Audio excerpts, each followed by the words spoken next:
आइए हम लोग डिस्कस करते हैं बहुत ही इंपॉर्टेंट टॉपिक एनिमल किंगडम। जी हाँ, animal kingdom 5 kingdom classification system के अनुसार एनिमल किंगडम में पूरी फिरा से लेके कॉर्डेटा तक सारे एनिमल रखे गए। अब देखिए एक एक करके हम इनके कैरेक्टर को जानते हैं और इन्हें अच्छे से पढ़ते हैं। देखिए अगर हम ऑब्जर्व करें तो इसमें डिफरेंट टाइप के एनिमल आते हैं। कैसे? बहुत ही डिफरेंट टाइप के एनिमल आते हैं और ये सभी के सभी एनिमल जो है स्ट्रक्चर में भी डिफरेंट होते हैं। मिलियन स्पीसीज ऐसी है जो कि डिस्क्राइब की जा चुकी है और बहुत सारी स्पीसीज ऐसी हैं जो अभी डिस्क्राइब करना बाकी है। हम इन्हें किसी भी एनिमल को डिस्क्राइब करने के लिए हम क्या करते हैं, उनके क्लासिफिकेशन के हिसाब से चलते हैं और उनके कैरेक्टर के बेसिस पे उन्हें उस क्लासिफिकेशन में सेट कर देते हैं। तो देखिए सबसे पहला हेडिंग हम बात करेंगे बेसिस ऑफ क्लासिफिकेशन। देखिए जो बेसिस ऑफ क्लासिफिकेशन है, अगर आपको बेसिस पता है तो 100% आप जो है क्वेश्चन सही करके आएंगे। और बेसिस के, अगर बेसिस की बात करें तो बेसिस पे ही 80% फाइलम कंप्लीट हो जाता है। तो देखिए इनका बेसिस क्या क्या है। इनका बेसिस अगर बात करो, सबसे पहले अरेंजमेंट ऑफ सेल है, उसके बाद body symmetry, nature of coelom, pattern of digestive system, circulation, reproductive system. ठीक है, ये अगर इतनी चीजें हमें किसी एनिमल की पता है तो हम उनका फाइलम बता सकते हैं, उनके और उन्हें उनके पोजीशन पे सेट भी कर सकते हैं।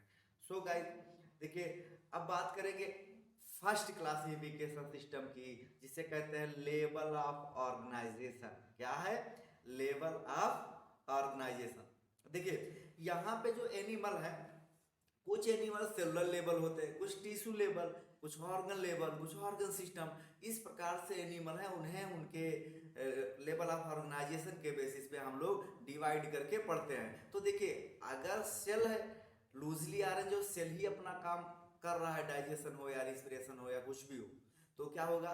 सेलुलर लेवल होगा। लेकिन अगर कई सेल एक साथ मिलके कोई वर्क परफॉर्म कर रहे हैं तो टिश्यू लेवल होगा। और कई टिश्यू एक साथ मिलके वर्क कर रहे हैं तो वो ऑर्गन लेवल कहलाएगा। और ऑर्गन, कई ऑर्गन मिलके काम करें तो ऑर्गन सिस्टम। जैसे हम लोगों में देखा जाए तो ऑर्गन सिस्टम होता है। देखिए एक एक हम पढ़ते हैं और एग्जाम्पल उनका जो है लर्न कर लेते हैं। सबसे पहले बात करेंगे सेलुलर लेवल ऑफ ऑर्गेनाइजेशन की। तो इसमें देखिए सेलुलर लेवल, सेलुलर लेवल पाया गया स्पंज में। स्पंज यानी कि पोरीफेरा में। यहाँ पे सेल लूजली अरेंज होते हैं। क्या होते हैं? सेल लूजली अरेंज होते हैं।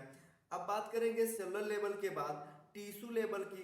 तो देखिए टिश्यू, कई सेल मिलकर टिश्यू बनाते हैं। टिश्यू लेवल पाया जाता है निडेरिया, सीलेंटेटा और टीनोफोरा में। यानी कि सीलेंटेटा में अरेंजमेंट ऑफ सेल कैसे होंगे? कॉम्प्लेक्स लेवल पे होंगे, यानी कि टिश्यू परफॉर्म करेंगे, टिश्यू बना लेंगे। ठीक है, और वो टिश्यू एक साथ मिलके जो है वो टिश्यू फंक्शन करेंगे। आगे देखिए अब बात करेंगे ऑर्गन ऑर्गन लेवल की। ऑर्गन लेवल पाया जाता है प्लेटीहेल्मिन्थेस में। किसमें? प्लेटीहेल्मिन्थेस में। और जो ऑर्गन सिस्टम होता है, ऑर्गन सिस्टम पाया जाएगा कहाँ पे? एनिलिडा से लेके और मोलस्का तक क्या पाया जाता है? Organ system. आप यहाँ पे देख सकते हैं ऑर्गन सिस्टम कहाँ पे पाया गया। ऑर्गन सिस्टम, ऑर्गन सिस्टम पाया गया एनिलिडा से लेके और कहाँ तक? कॉर्डेटा तक। ये कैसे होते हैं? ऑर्गन सिस्टम होते हैं। देखिए इकानोडर्मेटा, कॉर्डेटा, इन सब में क्या है? ऑर्गन सिस्टम ही है, ऑर्गन सिस्टम है। देखिए इनके डाइजेस्टिव सिस्टम की बात करो तो डाइजेस्टिव सिस्टम या तो कंप्लीट होता है या फिर इनकम्प्लीट। कंप्लीट डाइजेस्टिव सिस्टम जब कहेंगे जब mouth to anus alimentary canal present होगी। और अगर एक ही पोर है, वहीं से खाते भी हैं निकालते भी हैं, तो क्या कहलाएगा? इनकम्प्लीट डाइजेस्टिव सिस्टम कहलाएगा। तो आइए आगे देखते हैं। अब हम बात करेंगे इनके सिमेट्री की। देखिए सिमेट्री से पहले सर्कुलेटरी सिस्टम इनका कैसा है? आपने सुना होगा क्लोज और ओपन। तो देखिए ओपन टाइप सर्कुलेटरी सिस्टम। कैसा? Open type circulatory system. तो जो ओपन टाइप सर्कुलेटरी सिस्टम है ना, इसमें हार्ट होगा, ठीक है, और एक सीलोम होगी, कैविटी होगा। उस कैविटी में ब्लड भरा होगा और सभी टिश्यूओं को डायरेक्ट, सेलो टिश्यू को डायरेक्ट ऑक्सीजन दे रहा होगा। ठीक है, डायरेक्ट ऑक्सीजन दे रहा हो तो ऐसे को हम बोलेंगे, क्या बोलोगे? ओपन टाइप सर्कुलेटरी सिस्टम, जबकि क्लोज टाइप में क्या है, इसमें जो है आर्टरीज, वेन्स और कैपिलरीज ये सभी प्रेजेंट होगी और ब्लड को एक पाइप के जैसा फ्लो करेंगी पूरी बॉडी में। तो ऐसा सिस्टम मिल रहा है तो हम क्लोज टाइप सर्कुलेटरी सिस्टम कहेंगे। अब बात करेंगे इनके सिमेट्री की। तो देखिए जो इनकी सिमेट्री है, सिमेट्री हम उनके लेवल ऑफ ऑर्गेनाइजेशन के बेसिस पे बोलेंगे, मतलब टिश्यू के बेसिस पे बोलेंगे। टिश्यू भी उसमें भी लेयर होता है, जैसे एम्ब्रियोनिक लेयर होता है, इक्टो, मेसो और इंडो।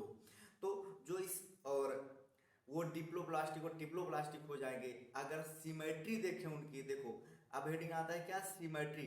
तो देखो सिमेट्री कहलाता है अगर हम किसी ऑर्गेनिज्म को टू इक्वल पार्ट में अगर एक जगह से डिवाइड कर ले जाए तो बाइलेटरल कहलाएगा, और कई जगह से करें तो रेडियल कहलाएगा, और ना कर सके तो क्या कहलाएगा, एसिमेट्रिकल। यानी सिमेट्री हम बॉडी के डिवाइडेशन के बेसिस पे बात करते हैं कि सेंट्रल एक्सिस से डिवाइड हो रहा है या नहीं हो रहा है। तो देखिए यहाँ पे पहले बात करेंगे सिमेट्री की। तो सिमेट्री या तो सिमेट्रिकल होगा या तो फिर एसिमेट्रिकल होगा। देखिए एसिमेट्रिकल किस में पाया जाता है, एसिमेट्रिकल पाया जाता है स्पंज में। किस में पाया जाएगा, स्पंज में। स्पंज कहीं से भी डिवाइड नहीं होते, इनमें सिमेट्री होती ही नहीं है। क्या होती है, सिमेट्री नहीं होती है।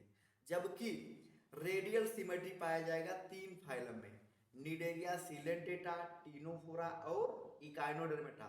इन तीनों में रेडियल सिमेट्री होती है, बाकी सभी में बाइलेटरल सिमेट्री होती है। ये याद करने वाली बातें हैं। क्या होगा, बाइलेटरल सिमेट्री कहाँ पे पाया जाएगा, ये सभी में पाया जाएगा। यानी कि आप प्लेटीहेल्मिन्थेस से देखोगे तो कहाँ पे जाएगा, कार्डेटा तक सभी की बॉडी जो है वो डिवाइड होती है किसी एक प्लेन से, मतलब किसी वन पोजीशन से डिवाइड होती है, इसीलिए क्या बोलोगे, बाइलेटरल सिमेट्री बोलोगे। आइए देखते हैं डिप्लोब्लास्टिक एंड ट्रिप्लोब्लास्टिक क्या होता है। भाई देखिए एम्ब्रियोनिक लेयर होती है दो, नहीं तीन होती है, ठीक है। अगर दो ही लेयर है, इक्टोडर्म एंड इंडोडर्म, तो कहलाएगा डिप्लोब्लास्टिक। अगर तीनों है तो कहलाएगा ट्रिप्लोब्लास्टिक। तो देखिए यहाँ पे दिया गया है diploblastic and triploblastic, diploblastic and triploblastic. देखो यहाँ पे इक्टोडर्म और इंडोडर्म दो ही लेयर है तो कहलाएगा डिप्लोब्लास्टिक, और डिप्लोब्लास्टिक पाया जाता है सीलेंटेटा में। किसमें पाया जाएगा, सीलेंटेटा में, ठीक है। क्या कहते हैं, मीजोडर्म के जगह पे मीजोगिलिया पाया जाता है, यानी कि एक जेली लाइक लिक्विड भरा होता है, उसे मीजोगिलिया कहते हैं, ठीक है। अब बात करेंगे टिप्लोब्लास्टिक की। तो देखो टिप्लोब्लास्टिक नेचर का जो है, ये टिप्लोब्लास्टिक जो है ये इंडो, मीजो एंड इक्टो तीनों लेयर अगर पाई जाए तो ट्रिप्लोब्लास्टिक कहलाएगा। क्या कहलाएगा, टिप्लोब्लास्टिक। यानी कि इक्टो, इंडो, इसके बीच में मीजो, तो टिप्लोब्लास्टिक कहलाएगा। अब बात करेंगे सीलोम की। तो देखिए जो सीलोम होता है, ये सीलोम जो है, सीलोम हम बोलेंगे बॉडी कैविटी के बेसिस पे। अगर सीलोम नहीं है तो ए सीलोमेट, सीलोम है पर छोटा सा पाउच है तो स्यूडोसीलोमेट, और या तो फिर बड़ा सा सीलोम है तो सीलोमेट बोलेंगे। तो सीलोम तीन तरीके से हम पढ़ते हैं। एक तो बोलोगे आप सीलोमेट, ठीक है। क्या है, सीलोम है तो क्या कहलाएगा, सीलोमेट। सीलोमेट होता है एनिलिडा से लेके मोलस्का, आर्थ्रोपोडा, इकाइनोडर्मेटा, हेमिकार्डेटा और कार्डेटा तक। जबकि स्यूडोसीलोमेट क्या है, ये जो स्यूडोसीलोमेट है, स्यूडोसीलोमेट पाया जाता है एस्के हेलमिन्थीज में, इकलौता एस्के हेलमिन्थीज में स्यूडोसीलोमेट है। एग्जाम में यही चीज बार बार पूछा जाता है कि स्यूडोसीलोमेट किस में पाया जाएगा, तो आप किस में बताओगे, आप बोलोगे कि एस्के हेलमिन्थीज में पाया जाएगा। और उसके बाद एसीलोमेट अगर पूछा जाए तो बोलोगे प्लेटीहेल्मिन्थीज। देखिए प्लेटीहेल्मिन्थीज के पास तीनों लेयर है, इक्टो, इंडो और मीजो, बट वो सीलोम नहीं बनाता तो बोलेंगे एसीलोमेट। जबकि इससे पहले हम सीलोम की बात ही नहीं करेंगे क्योंकि उसमें सिर्फ दो ही लेयर है, इक्टो और इंडो है, मीजो बिल्कुल नहीं है। तो क्या बात करोगे सीलोम की, नहीं करेंगे। तो अब बात करेंगे इनके सिगमेंटेशन की। देखो कई सारे ऑर्गेनिज्म ऐसे होते हैं जिनकी बॉडी सिगमेंटेड होती है, जैसे कि देखो यहाँ पे अर्थवर्म को ले लीजिए, उनकी बॉडी सिगमेंटेड है, 1 से लेके 120 सिगमेंट पाए जाते हैं। कॉकरोच की ले लीजिए तो 9 to 10 सिगमेंट पाए जाते हैं। तो यहाँ पे हम उन्हें बोलेंगे सिगमेंटेशन है, वैसे सिगमेंटेशन को मेटामेरिज्म बोलते हैं। क्या बोलेंगे? सिगमेंटेशन को मेटामेरिज्म बोलेंगे। देखिए एग्जाम्पल में क्या दिया गया है, अर्थवोम दिया गया है, अर्थवोम में पाया जाएगा। नोटोकार्ड देख लीजिए। देखिए नोटोकार्ड के बेसिस पर तो हम लोग कार्डेटा और नॉन कार्डेटा पहचानते हैं। अगर नोटोकार्ड पाया गया तो कार्डेटा, नहीं पाया गया तो नॉन कार्डेट। ठीक है, तो देखिए यहाँ पे जो नोटोकार्ड है भाई साहब, नोटोकार्ड ये इम्ब्रियोनिक लेयर में, इम्ब्रियोनिक के समय डेवलप होते हैं। और नोटोकार्ड का जो डेवलपमेंट होता है वो मीजोडर्मली है। कैसा है? मीजोडर्म वाले लेयर से डेवलप होता है। ठीक है, आगे चलिए। जो नोटोकार्ड है तो कॉर्डेट, और नहीं है तो नॉन कॉर्डेट कहलाते हैं। यानी कि पोरीफेरा से इकाइनोडर्मेटा तक क्या कहलाएंगे? नॉन कॉर्डेट होते हैं। क्या होते हैं? Non chordate. अब देखिए क्लासिफिकेशन ऑफ एनिमल देखेंगे अगर हम, तो क्लासिफिकेशन ऑफ एनिमल में क्या होता है, यहाँ पे एनिमल को जो है उनके फंडामेंटल के बेस, कॉमन फीचर के बेसिस पे क्या बोला गया, क्लासिफिकेशन किया गया। तो देखिए यहाँ पे एक चार्ट दिया है, इस चार्ट को समझना बहुत जरूरी है। जैसे आप पूरा चैप्टर पढ़ चुके, अभी तक जितना आपने पढ़ा उन सभी को वन शॉट में ये दिया गया है, तो इसे आप एक बार समझ लीजिए मेरे साथ। देखिए यहाँ पे हम बात करेंगे सबसे पहले किंगडम की। ठीक है, तो किंगडम क्या है? एनिमलिया है, वो मल्टी सेलुलर होते हैं, क्योंकि यूनिसेलुलर को हम प्रोटिस्टा में डाल दिए थे। किसमें? प्रोटिस्टा में, यानी कि प्रोटोजोआ को प्रोटिस्टा में रखा गया। 5 किंगडम क्लासिफिकेशन के दौरान। देखिए लेवल ऑफ ऑर्गेनाइजेशन देखो तो दो टाइप का होता है, या तो सेलुलर लेवल के होंगे, और या तो टिश्यू, और या ऑर्गन सिस्टम। तो देखो यहाँ पे जो सिमेट्री है, सिमेट्री हम लोगों ने 3 पढ़ा, एक तो एसिमेट्रिकल या रेडियल, और दूसरा बाइलेटरल। ठीक है, अब बात करेंगे बॉडी कैविटी के, तो 3 तरीके का मैंने बताया, तो एसिलोमेट होगा, और या तो सीलोमेट होगा, ठीक है, या तो सीडोसिलोमेट होगा। क्या होगा? सीडोसिलोमेट। तो देखिए यहाँ पे क्या है, अब एक एक करके समझेंगे। सबसे पहले पोरीफेरा। ठीक है, पोरीफेरा क्या है? पोरीफेरा जो है ये एसिलोमेट है। ठीक है, इनमें एसिमेट्रिकल होता है, ये सिमेट्री नहीं पाई जाएगी। और ये जो है सेलुलर लेवल ऑर्गेनाइजेशन इसमें होगा, टिश्यू नहीं पाया गया। देखिए उसके बाद अगर निडेरिया, क्या कहते हैं, सिलेंटेटा और निडेरिया की बात करें, तो इसमें जो है एसिलोमेट पाया जाएगा, रेडियल सिमेट्री होगी, टिश्यू